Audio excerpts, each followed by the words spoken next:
คักขึ้นเนี่ยแต่น้อบาดที่นี่มันคือเว้าให้เป็นตาศูนย์แต่พ่อใหญ่ไปเซ็นน้ำเจ้าไปหลายงวดแล้วที่พ่อใหญ่ ได้แล้วเราบ่ถือมันถือแล้วจังสิจ่าย หลายจะตีหันพ่อใหญ่ เขาก็หลายตัวเนาะหลายงวดแล้วแหม่ ตายเฮ็ดจังไดล่ะพ่อใหญ่ ก็จังว่ามาเจ็บเอานี่ล่ะจังว่ามาถามหาเรานั่นล่ะ โอ้ยข่อยก็คือบ่มีแต่ล่ะพ่อใหญ่ขอพัดขอพรไปอันอีกจักหน่อยบ่ได้แน่บ่ โอ้ยก็บ่ได้แล้วเนาะนี่มันสิเจ็บให้มันแล้วก่อนสงกรานต์นี่ดิเดี๋ยวนี้ ว่าข่อยก็ยัง มันโด บ่ น อยู่แม่พ่อใหญ่ มันโดดแล้ว คือว่าซั่นเนาะน้องวันมันคือเฮ็ดกูคักแต่เนาะพ่อใหญ่เอาจังซี่ได้บ่พ่อใหญ่ เอาจังไดล่ะ ข่อยก็บ่มีเงินอีหลีเดี๋ยวนี้บ่มีพอบาทเดี๋ยวพ่อใหญ่ เฮ็ดจังไดหั่น ข่อยสิให้ ข่อยสิให้เจ้าเทื่อนึงเอาบ่พ่อใหญ่ เฮ้ย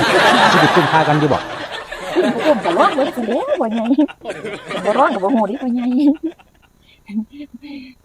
บ่ได้อันจ่ายค่าอัน